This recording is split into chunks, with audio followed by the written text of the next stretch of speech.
Walter Harrison, a quiet 78-year-old widower, drives his old blue Ford across Kentucky with a mysterious wooden box, a relic tied to a 50-year-old promise from his days as a Shadow Echo commander.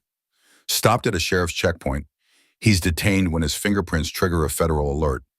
As tension builds, 6 black SUVs arrive, led by General Robert McCall, revealing Walter's heroic past. The box holds records of a classified Vietnam War mission that saved 37 lives but cost 11. Now declassified, Walter's mission to honor those fallen soldiers nears its emotional climax, leaving the town and readers hungry for answers. Walter's story of honor and loyalty inspires us all. Share your thoughts on promises kept or quiet heroes in the comments. Like, subscribe, and hit the notification bell to join our journey of powerful stories. Support our channel to keep these lessons alive for future generations. Thank you.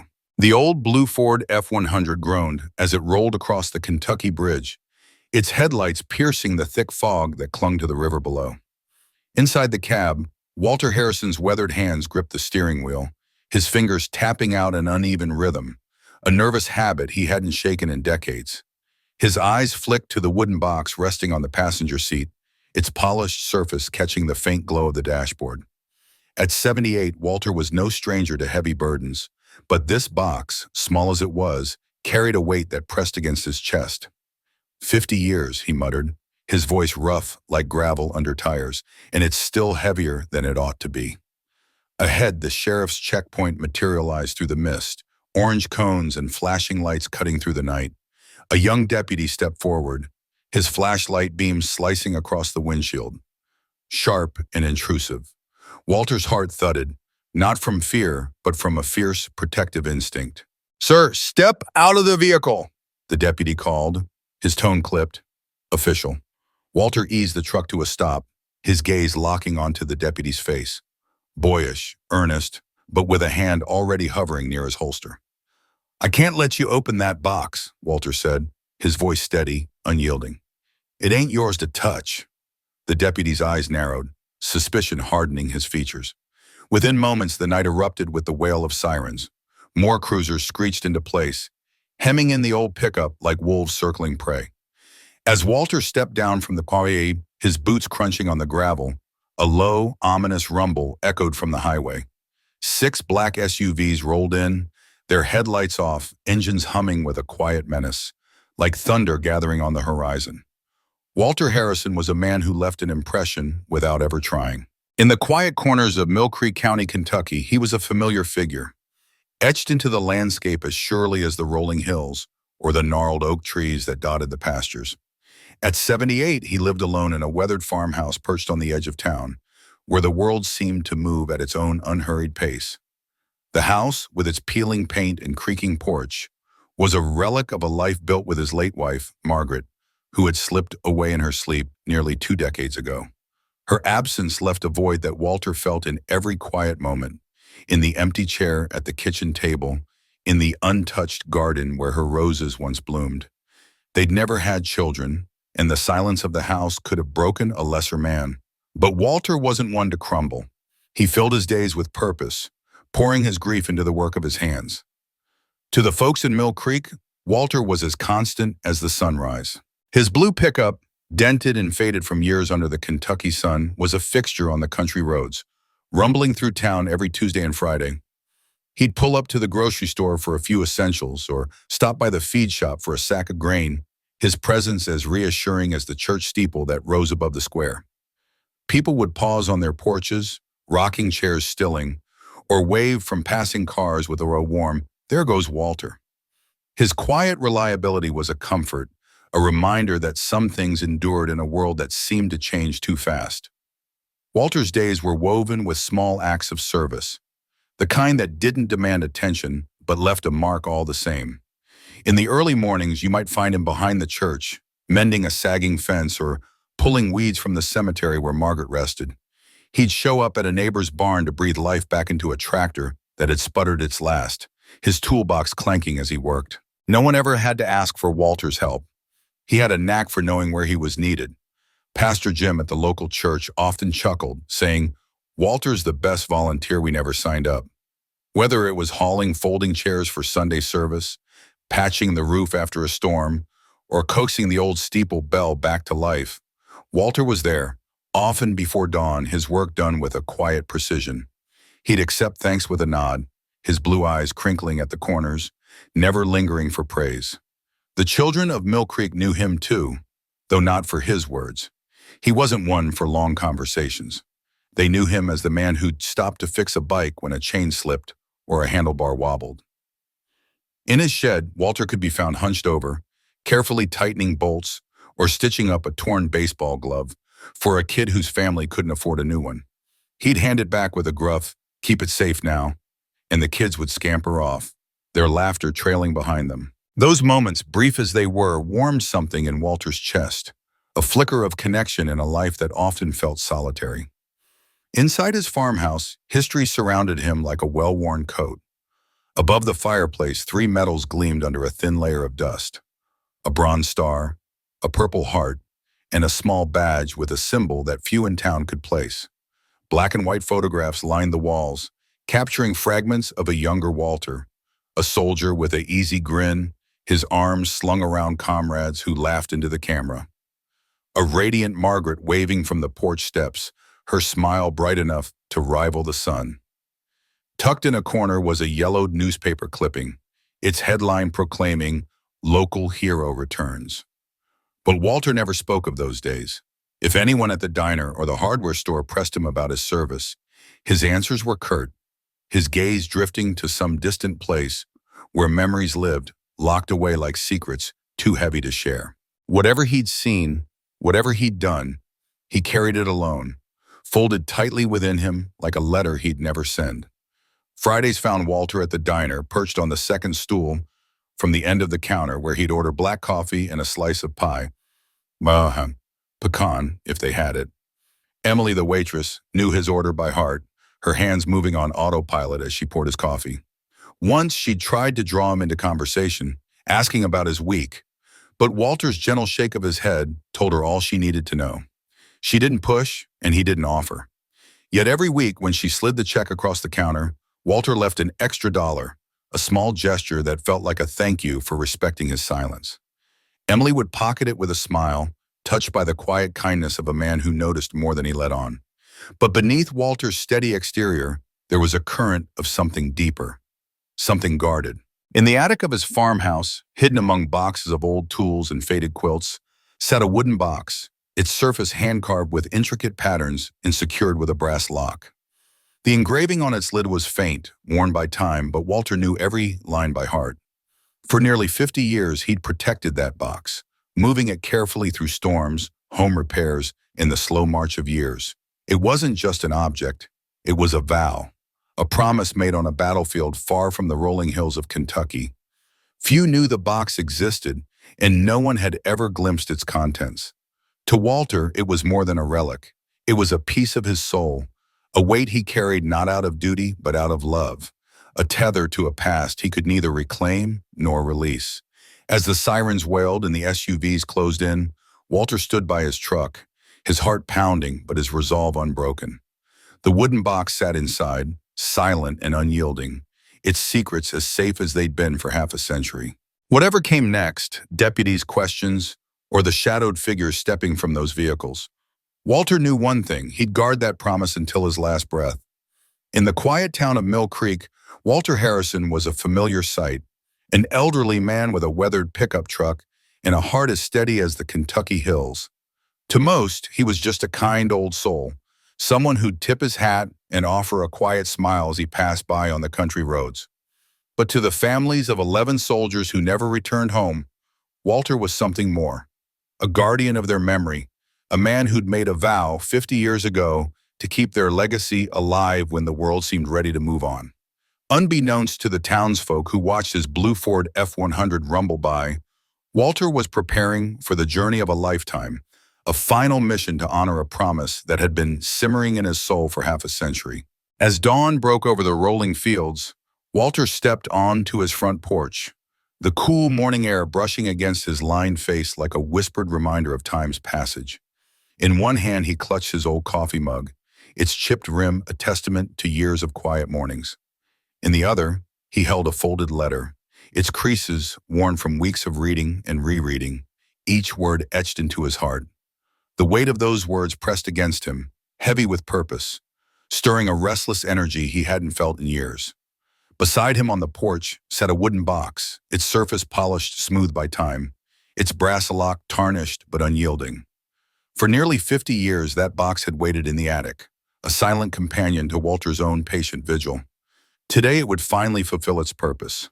He stood for a moment, gazing out over his land. The small vegetable garden, where he'd spent countless hours coaxing life from the soil, seemed to hum with quiet pride. Beyond it, the chicken coop stood sturdy, and the rusting tractor by the barn gleamed faintly in the morning light, a relic of harder days. Walter took a deep breath, letting the familiar sense of earth and dew settle his nerves. Inside the house, his old hound Duke stirred on his worn blanket, sensing the shift in the air. The dog's eyes, cloudy with age, met Walter's, and a pang of tenderness tugged at the old man's chest. He gave a soft whistle, and Duke shuffled over, pressing his warm, heavy body against Walter's leg. "Travis will take good care of you," Walter murmured, his voice low and rough as he patted the dog's head. "You're in good hands, old boy." The words felt like a goodbye, though he didn't let himself linger on the thought. Next door, young Travis was already out in his driveway, the rhythmic thud of a basketball echoing through the morning stillness. Walter crossed the gravel path, his boots crunching with each deliberate step, and raised a hand to catch the boy's attention. "Morning, Mr. Harrison," Travis called, pausing his game, the ball tucked under his arm. "Need something?" "Mind feeding Duke for a couple of days?" Walter asked, his voice steady but laced with a quiet urgency. "I've got some business to take care of." Travis tilted his head, curiosity flickering in his eyes as he dribbled the ball absently. "Sure thing. You going somewhere?" Walter's lips curved into a faint smile, a flicker of something unspoken passing across his face. "Yeah," he said softly. "You could say that?" Back at the house, Walter's blue Ford F-100 waited in the driveway like a loyal friend, its dented frame and sun-faded paint bearing the scars of decades. He approached it with care, almost reverently, and placed the wooden box on the passenger seat, securing it with an old leather belt that had seen better days. The box seemed to hum with significance, its presence filling the cab with a quiet gravity. Walter tucked the folded letter into his shirt pocket, close to his heart, and grabbed his overnight bag, a small, worn duffel that held just enough for the journey ahead. He climbed into the truck, the door creaking as he settled into the familiar seat. The engine coughed twice, then settled into a low, comforting rumble, like the heartbeat of an old companion. Walter rested his hands on the steering wheel, closing his eyes for a moment. In that stillness, he felt the weight of 50 years, of promises made, of lives lost, of a duty that had shaped him. Then, with a slow exhale, he eased the truck onto the road. The journey took him through the back roads of Kentucky, where fields of soybeans stretched toward the horizon, their green rows swaying gently in the breeze. Weather-beaten barns, their red paint peeling, stood like silent sentinels, and church steeples rose above small towns, their white spires catching the sunlight. Every mile held a memory. There was the pond where he and his late wife, Margaret, used to fish on lazy Sunday afternoons, their laughter mingling with the hum of cicadas. The little general store, where he'd bought countless bags of feed over the years, its shelves still stocked with the same candy bars he'd sneak from Margaret when she wasn't looking. And the old mill, long since shuttered, its weathered boards whispering of a time when life felt simpler. As Walter drove, people waved from their porches or pickup trucks, as they always did, and he returned the gesture with 2 fingers lifted from the wheel, a quiet, familiar greeting that masked the purpose burning in his chest. Unlike his usual errands to the hardware store or the market, Walter didn't stop today. His eyes remained fixed on the road ahead, his hands steady on the wheel. For years, he had waited for the signal, the clearance that had finally arrived this morning. The letter in his pocket was proof of it, a call to action that had set his heart racing with both dread and determination. Beside him, the wooden box seemed to pulse with the weight of the promise it held, a promise that had defined him for decades. It was more than an object.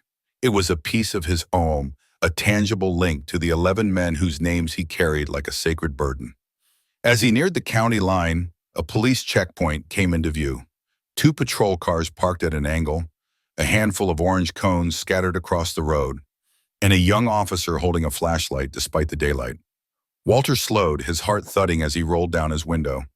The officer approached, his face polite but professional. "Afternoon, sir," he said, peering into the cab. "License and registration, please."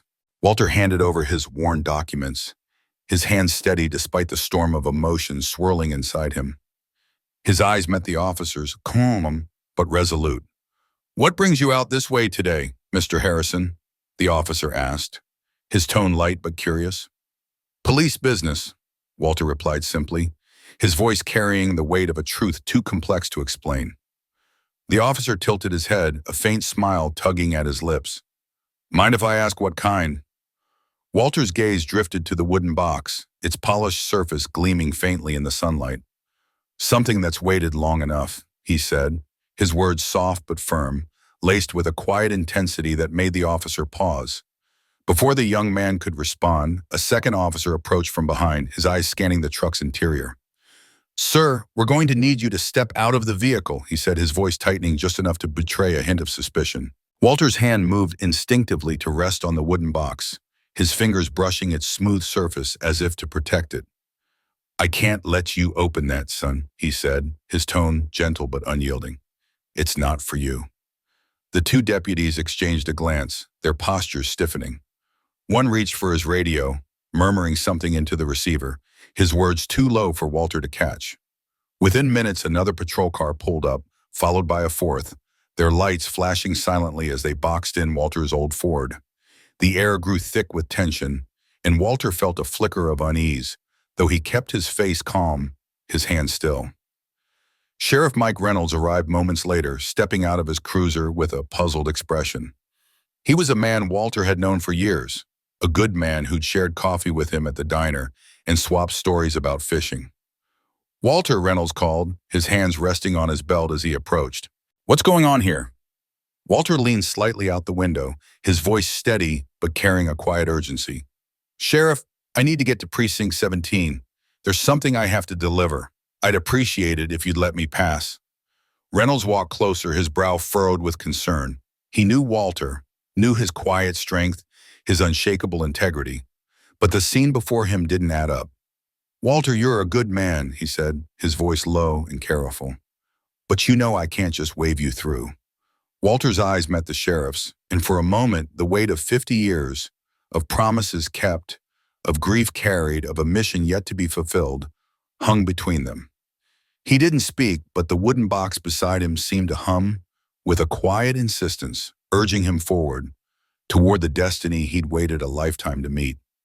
The air in Mill Creek County hung thick with tension, a quiet unease that seemed to settle into the bones of everyone present. Walter Harrison, a man whose years were etched deep into the lines of his weathered face, stood at the center of it all, his calm demeanor a stark contrast to the nervous energy radiating from the young deputies surrounding him. "You're making these boys nervous," Sheriff Mike Reynolds had said, his voice carrying a mix of authority and reluctant sympathy. Walter's response was a slow, deliberate nod, his eyes steady as he murmured, "I understand. Do what you need to do, Sheriff." Reynolds let out a heavy sigh, the weight of the moment pressing against his chest. He stepped back, giving a slight gesture to his deputies. "We're going to have to take you in, Walter," he said, the words tasting bitter as they left his mouth. Walter's only reply was a soft, almost inaudible acknowledgement, his composure unshaken. The deputies moved forward, their steps cautious, as if approaching a man who might unravel into something unpredictable. They opened the door with a gentleness that felt out of place in the charged atmosphere. Guiding Walter outside, he didn't resist, didn't so much as flinch. His hands hung loosely at his sides, his expression serene as though he were merely stepping out for a walk rather than being led into custody. As they carefully placed the worn wooden box, its surface etched with cryptic carvings, into an evidence bag, Walter's gaze drifted to the horizon. The road stretched endlessly before him, a ribbon of asphalt fading into the twilight. In his heart, he knew this was where the true journey began, a journey of unresolved secrets that refused to stay buried. Inside the Mill Creek County Sheriff's Office, the fluorescent lights buzz faintly, casting a sterile glow over the tiled floor. Walter sat on a bench against the wall, his hands resting lightly on his knees, his posture as unyielding as stone. There was a quiet dignity in his stillness, a man who had seen too much, carried too much, yet bore it all with grace. His old blue Ford F-100 pickup, a vehicle as much a part of his life as his own heartbeat, had been towed to the station's rear lot, sitting silently under the watchful eye of a deputy. The wooden box, now sealed in an evidence bag, rested on a shelf in the evidence room, its presence looming like a silent witness to a story no one in the station could fully grasp. The deputies moved through their duties with a restless energy, their routine tasks tinged by an undercurrent of uncertainty. This wasn't a typical night in Mill Creek, where arrests were usually for petty bar brawls or speeding tickets. An elderly man with federal alerts tied to his fingerprints was something else entirely, something that stirred whispers and sidelong glances. Sheriff Reynolds stood in his office, arms folded tightly across his chest, his gaze fixed on Walter through the glass. He'd known Walter for years. Everyone in town had. Walter was the quiet figure who fixed neighbors' fences without being asked, who patched up kids' bikes with a patient smile, who sat alone in the corner booth at the diner, sipping black coffee and keeping his thoughts to himself. To see him now, seated in the booking area, surrounded by deputies who couldn't help but steal curious looks, felt like a betrayal of the natural order. Reynolds ran a hand through his thinning hair, the gesture heavy with frustration. He stepped out of his office, his boots clicking against the tiles, and approached the booking desk. "Any update on that federal ping?" he asked, his voice low but edged with urgency. Deputy Tyler, a young officer barely 3 years into the job, shook his head, his eyes wide with a mix of awe and unease. "Not yet, Sheriff. The system just says, hold subject, hold evidence, await contact." "I've never seen anything like it." Reynolds nodded, his jaw tightening. "And the box?" he asked, tilting his head toward the evidence room. Tyler's voice dropped to a near whisper, as though the box itself might overhear. "It's got some kind of old military symbol on it. Deputies Morales and Tanner are looking at it now." Reynolds muttered under his breath, "What the hell is going on here?" He straightened his belt, a habit born of years of grounding himself in moments of uncertainty, and headed toward the evidence room. In the evidence room, deputies Morales and Tanner hunched over the wooden box, their gloved hands moving with care as they examined its worn surface.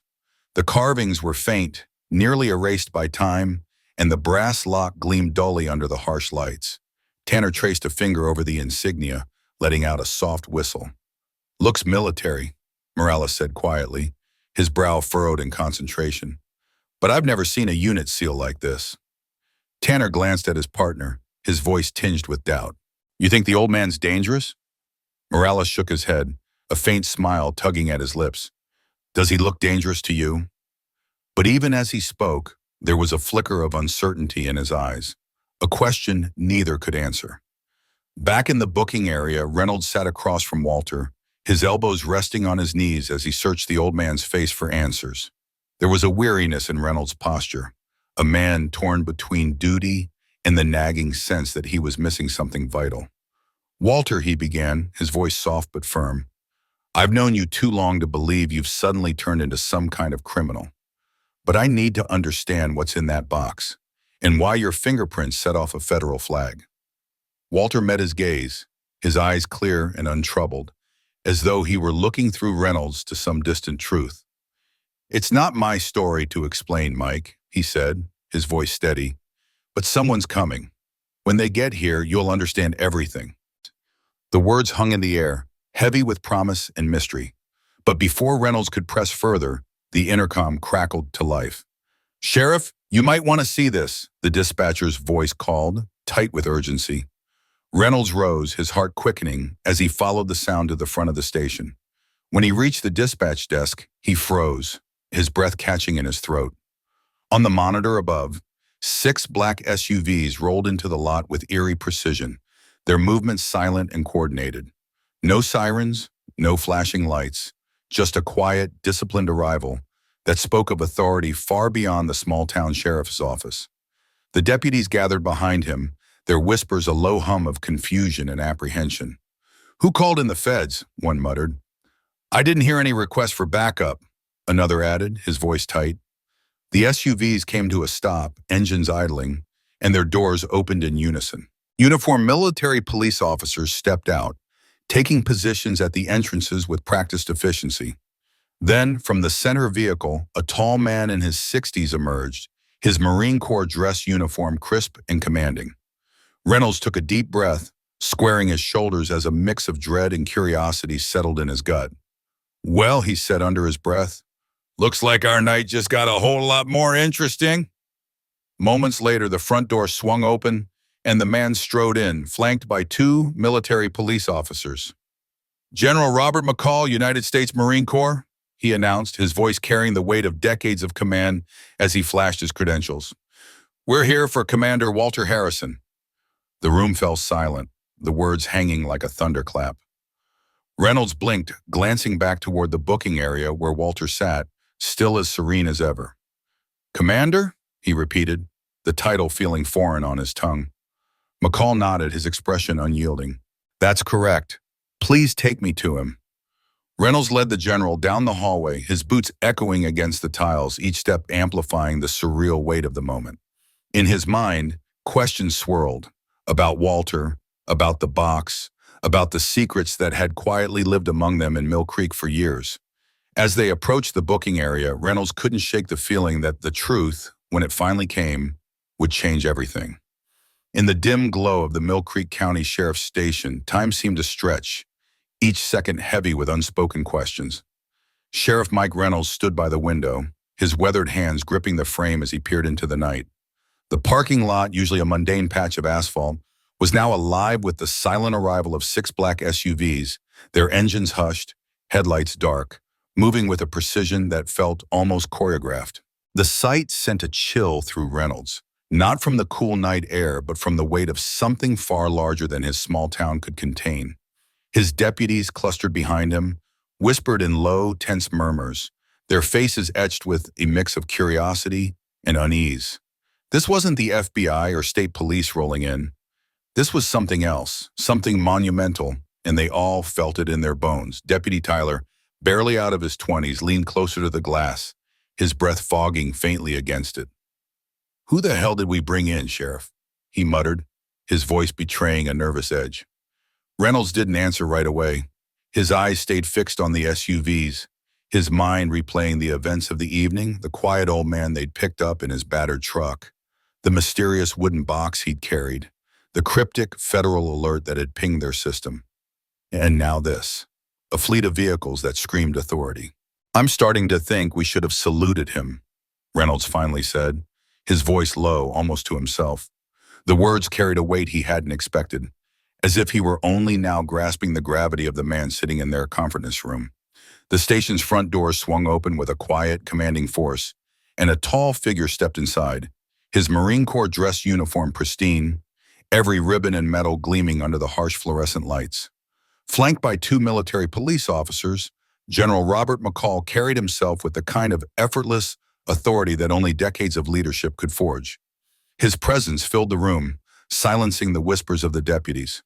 This was a man who had faced case and walked through it unscathed, his calm demeanor a testament to years of making impossible decisions in moments of crisis. He approached the desk sergeant, presenting a folder of credentials with a steady hand. "General Robert McCall, United States Marine Corps," he announced, his voice firm yet respectful. "We're here for Commander Walter Harrison." The word commander landed like a stone in still water, ripples of shock spreading through the room. Reynolds felt his pulse quicken, though he kept his face steady. Stepping forward, he extended a hand, his grip firm despite the questions swirling in his mind. "Sheriff Mike Reynolds," he said, "I'd appreciate an explanation, General." McCall met his gaze with a brief, respectful nod, his eyes sharp but not unkind. "You'll have one, Sheriff," he replied. "But first, take me to Commander Harrison." Down the hall in the station's modest conference room, Walter Harrison sat quietly, his hands folded on the table before him. The wooden box, its brass lock catching the faint glow of the overhead lights, rested nearby, unassuming yet radiating an unspoken significance. Walter's face, lined with the weight of years, betrayed no anxiety, but I said kind of anxiety, no impatience. He sat with the stillness of a man who had long ago made peace with waiting, his eyes fixed on some distant point only he could see. When the door opened, he didn't stir, his composure unshaken. General McCall stepped inside, his posture straightening as he addressed the older man. "Commander Harrison," he said, his voice rich with respect. "It's an honor, sir." At that, Walter rose, his movements slow but deliberate, each motion carrying a precision that caught the deputies off guard. The lines on his face seemed to soften, revealing a younger man beneath the years, a man who had once stood tall in moments of unimaginable pressure. He lifted his arm in a crisp salute, the gesture as natural as breathing.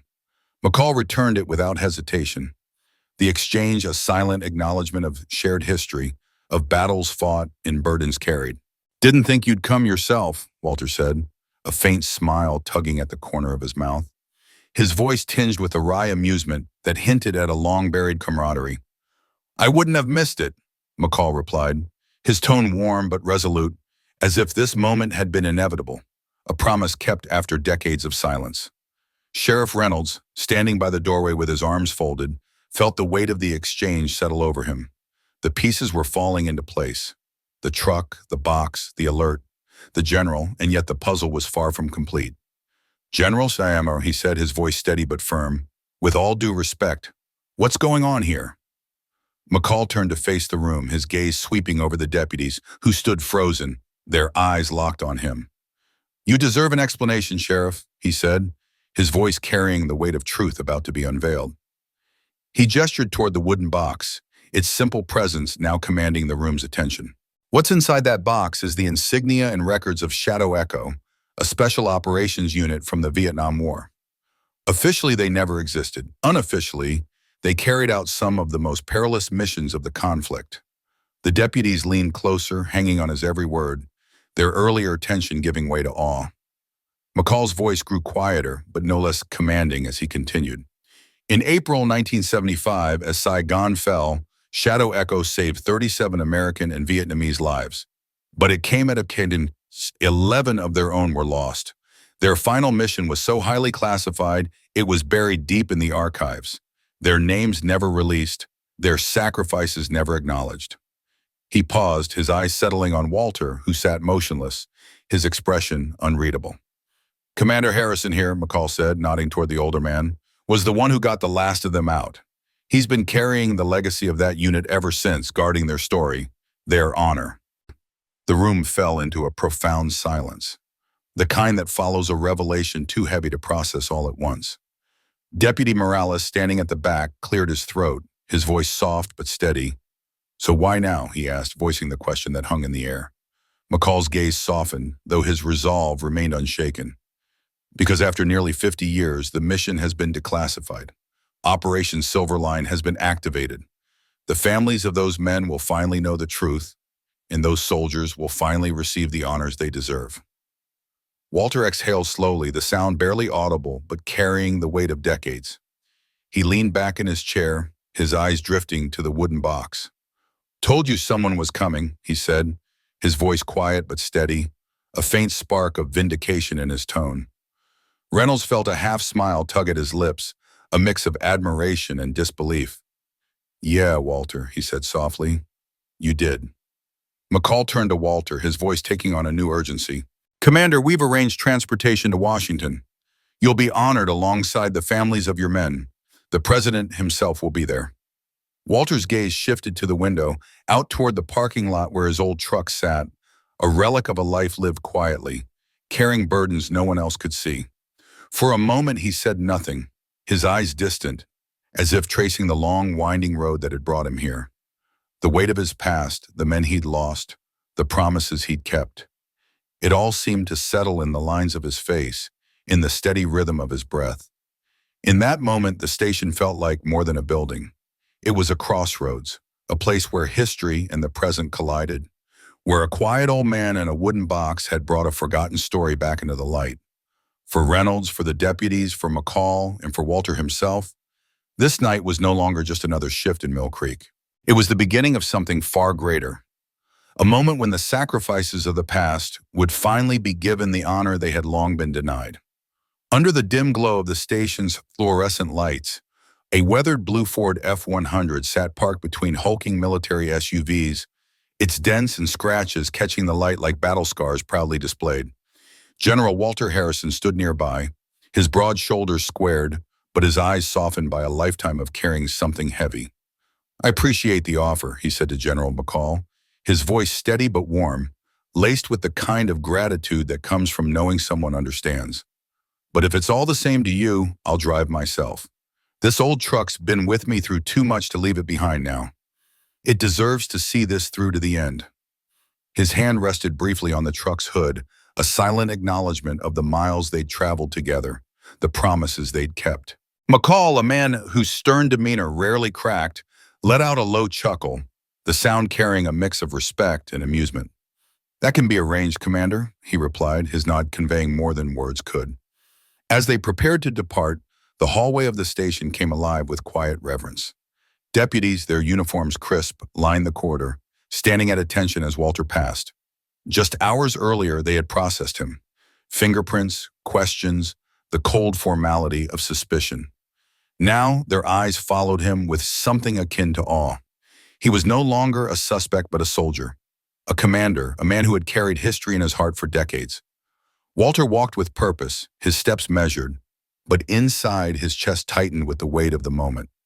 He could feel their gazes, not as judgment, but as recognition of a truth he guarded so long it had become part of him. Outside, the night air was cool, the rumble of the SUV's engines cutting through the stillness of the Kentucky evening. Walter slid into the driver's seat of his truck, the familiar creak of the door, and the worn leather of the seat wrapping around him like an old friend. His hands, calloused and steady, gripped the smooth, familiar steering wheel, and for a moment, he let himself linger in the quiet comfort of the cab. The engine sputtered to life, a low, reliable hum that felt like a heartbeat. As he pulled out of the lot, the military convoy fell into formation behind him, their headlights cutting through the darkness. It was a quiet, powerful escort for a man who had waited half a century to keep a vow. The sight of it stirred something deep in Walter, a mix of pride and humility, the realization that this moment wasn't just his, but belonged to those he'd carried in his memory all these years. The road stretched out before him, leading toward the nation's capital, toward a reckoning with history itself. By morning, the sun rose over Arlington National Cemetery, its golden rays spilling across rows of white headstones, each one a silent testament to sacrifice. A crowd had gathered, military families, veterans, high-ranking officers, and invited guests, all seated in reverent silence, their eyes fixed on the stage at the heart of the ceremony. At its center stood Walter Harrison, his old dress uniform slightly faded, but worn with unmistakable pride. The bronze star, purple heart, and polished shadow echo insignia gleamed over his heart, each medal a story, a wound, a victory. Nearby, beneath a row of ancient oak trees, his blue Ford F-100 rested, cleaned for the occasion but still bearing its dents and scratches. Walter had insisted they remain, a quiet smile crossing his face as he told the detailers, "Those marks are part of the story. They stay." But to him, the truck was more than metal and rubber. It was a witness to his journey, a keeper of promises as much as he was. General Robert McCall stepped to the podium, his presence commanding, his voice steady as it carried over the hushed crowd. "Today, we honor a unit that operated in the shadows for decades. Shadow Echo," he began, his words heavy with the weight of long-buried truths. In 1975, they completed a mission that saved 37 lives during the fall of Saigon. 11 men never returned, and for 50 years, their names, their stories, their sacrifices remain locked away in classified files. His gaze shifted to Walter, and his voice softened, thick with respect. One man kept their memory alive. Commander Walter Harrison carried that promise longer than many of us have been alive. Today, we honor him and the families who waited. McCall unfolded a small, weathered piece of paper, its edges worn from years of careful handling. "I will now read the names of the 11 fallen," he said. As each name rang out, a family member rose and approached the stage. Some clutched photographs, their fingers trembling as they held onto faded images of sons, brothers, fathers. Others wiped quiet tears, their grief softened by the pride of this moment. A few stood tall, their faces lifted, eyes shining with the honor of remembrance. Each received a folded flag, a certificate of honor, and an embrace from a nation that had finally acknowledged their loss. Walter watched, his hands clasped calmly in front of him, but inside his heart was a storm of memory. With each name he saw a face, young men frozen in time, their laughter echoing across decades, their courage as vivid as the day they'd stood together. He remembered their trust, the way they'd looked to him in the chaos of Saigon, and the weight of the promise he'd made to bring them home, if not in body, then in spirit. When the final name was called, McCall turned to Walter. "Commander Harrison," he said, his voice thick with emotion, "will you join us?" Walter stepped forward, and the crowd rose as one, their applause swelling like a tide. It washed over him, not as adulation, but as a shared recognition of the years he'd carried this burden alone. At the podium he paused, his eyes sweeping over the families, the headstones, the truck that had brought him here. "I made a promise to bring them home," he said, his voice steady but rich with feeling. "Not their bodies, but their names, their honor, their memory." He paused, letting the words settle, giving the moment space to breathe. Today, that promise is kept. The crowd erupted again, some standing with hands over hearts, others wiping tears from their cheeks.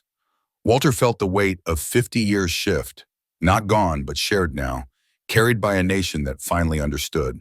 As he stepped down, families surrounded him, mothers with trembling hands, sons and daughters who had grown up with only stories of their fathers, grandchildren who now knew the weight of their legacy. They offered hugs, whispered thanks, and shared fragments of their own memories. Walter listened, his heart full, each story a thread weaving the past into the present. General McCall approached one last time, his expression softer now. "We've got transportation ready, Commander," he said. Walter glanced at his truck, its familiar silhouette waiting patiently under the oaks. A small smile tugged at his lips. "No need, General," he replied. "She's taken me this far. Seems only right she finishes the job." And so, under the late afternoon sun, Walter climbed into his blue Ford, the engine rumbling to life as he led the convoy of military vehicles out of Arlington, homeward bound. The Kentucky hills rolled by, their familiar curves a quiet comfort, as Walter's truck hummed along the narrow country roads. The military convoy had peeled away miles back, leaving him to make the final stretch alone, just as he'd wanted. The solitude felt right, a chance to let the day settle in his bones. But as he turned onto the gravel road leading to his farmhouse, he eased off the gate, his breath catching at the sight before him. Neighbors lined the driveway, their faces lit with pride, waving small American flags and holding homemade signs that read, "Welcome home, Walter," and "Thank you, Commander." Children darted alongside the truck, their laughter bright and carefree, and Walter gave a small wave from behind the wheel, his heart swelling with a warmth he hadn't felt in years. At the end of the drive stood Travis, the teenage neighbor, gripping the leash of Duke, Walter's old hound. The dog's tail wagged furiously, his eyes bright as he spotted the truck. "Mr. Harrison, you're famous now," Travis called, his grin wide and teasing. Walter climbed out, a soft chuckle escaping him. "Don't remind me," he said, ruffling the boy's hair, before scratching Duke's ears. Inside the farmhouse, everything was as he'd left it. The framed photo of his late wife Margaret on the mantel, her smile as warm as ever. The medals tucked neatly in their case. The wooden box, now empty, placed carefully in a corner. Each item was a piece of his story, a map of the life he'd lived and the promises he'd kept. As the sun dipped below the hills, painting the sky in hues of orange and purple, Walter settled into his porch chair, Duke curling up at his feet. For the first time in 50 years, the weight on his shoulders was gone, replaced by a quiet peace that settled deep in his chest. The names he'd carried, once his alone to bear, now belonged to a grateful nation. Above the Kentucky fields, stars began to blink into existence, their light steady and sure. Walter leaned back, his heart finally at rest. He had fulfilled his promise, and now, at last, he was home. Not just in the place he'd always lived, but in the heart he'd carried through decades of silent duty.